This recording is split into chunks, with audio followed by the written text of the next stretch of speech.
அந்த மீடியாவில் எல்லாருமே உங்களுடைய ஒத்துழைப்புலையும் உங்களுடைய உதவியில் இன்னும் சொல்லப்போனால் ஸ்ட்ராங் ஃபவுண்டேஷன் கிடைக்கிறது எங்கள் எல்லாத்துக்குமே சினிமாவில் இருக்கிற எல்லாத்துக்குமே எல்லா மீடியாக்கள் மூலமாக தான். அது எல்லாருமே உணர்ந்து அதை ரொம்ப அப்ரிஷியேட் பண்ணி எல்லாருமே வந்து அது ஒரு நன்றியோடு பார்த்துக்கிட்டு இருக்கிறோம்.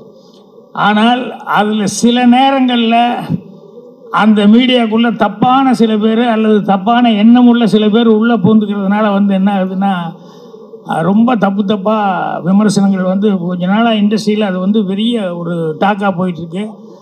ஓப்பனாக சொல்லணும் அப்படின்னு சொன்னால் இந்த கங்குவா படத்தப்போ வந்து ரொம்ப எனக்கு கஷ்டமாக இருந்தது.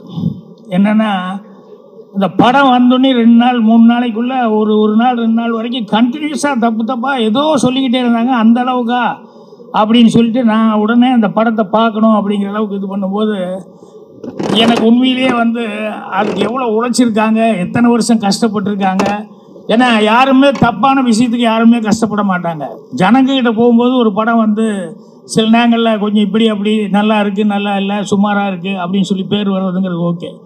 ஆனால் முதல் நாள் 2வது நாள்லேருந்தே அதை பற்றி தப்பாக பேசி அதுக்கு யாருமே வராத அளவுக்கு ஒன்று பண்ணுறதுங்கிறது நினைக்கும் போது ரொம்ப கஷ்டமாக இருக்குது. ஏன்னா எனக்கு தெரிஞ்ச அன்னக்கிளி படம் வந்தப்போ 2 நாள் 3 நாள் வரைக்கும் அந்த படத்துக்கு வந்து ஒரு இதில் அப்புறம் மவுத்து டாக் வந்ததுக்கப்புறம் அந்த படம் பிரமாதமாக அந்த படம் அந்த அளவுக்கு ஓடிச்சு. அதே மாதிரி மிஸ்கின் அவர் ஃபஸ்ட்டு அந்த படம் எடுத்துகிட்டு அந்த படம் நான் வந்து ப்ரிவியூ பார்த்துட்டு நான் ரொம்ப வருத்தப்பட்டு சொன்னேன், ஏங்க எந்த விளம்பரமும் இல்லாமல் என்னங்க இப்படி படம் ரிலீஸ் ஆகிருக்கு, இது 4 பேர்த்துக்கு போட்டு காமிச்சு அவங்களுடைய இதெல்லாம் முக்கியமான டைரக்டர் சீட்டையெல்லாம் வாங்கிட்டு நீங்கள் விமர்சனம் வாங்கிட்டு நீ படம் ரிலீஸ் பண்ண வேண்டாமா அப்படின்னு சொல்லிவிட்டு இல்லை சார் ஒரு நெருக்கத்தில் பண்ணிட்டோம் அப்படின்னேன். அப்புறம் இதை போய் ஆஸ்கார் ரவிச்சந்திரன் கிட்ட கொண்டு போய் காமிச்சேன்னு சார் இவ்வளோ சொல்லியிருக்காருன்னா படம் அப்படியா அப்படின்னு சொல்லிவிட்டு அவர் இன்னொரு தடவை படம் போடுங்க அப்படின்னு சொல்லிவிட்டு அதுக்கப்புறம் படத்தை போட்டு பார்த்ததுக்கப்புறம் ஆஸ்கார் ரவிச்சந்திரன் அவர்கள் ஒரு 15 நாள் அதுக்கு வந்து எவ்வளோ பப்ளிசிட்டி கொடுக்குறோமோ கொடுத்து பூஸ்ட் பண்ணி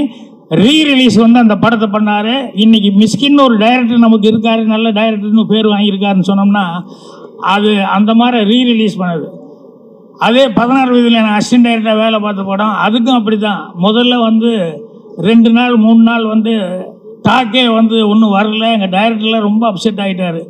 நான் ரொம்ப கான்ஃபிடண்ட்டாக இருந்தேன். ஒரு தேட்டருக்காரர் வந்து என்னையா படம் எடுத்திருக்கேன் அப்படின்னு சொல்லி எங்கள் டைரக்டர் வந்து அம்மன் கிரியேஷன் ஆஃபீஸ்லேயே வந்து பேசி அப்புறம் 2 நாள் 3 நாள் பப்ளிசிட்டி வந்ததுக்கப்புறம் பார்த்தீங்கன்னு சொன்னால் அதுக்கப்புறம் அந்த 16 வயதில் அதில் வேலை பார்த்த எல்லாத்துக்குமே மிகப்பெரிய பேர் இன்றைக்கி வரைக்கும் ஸ்டாண்ட் பண்ணுறதுக்கான ஒரு வாய்ப்புகள் கிடைச்சது.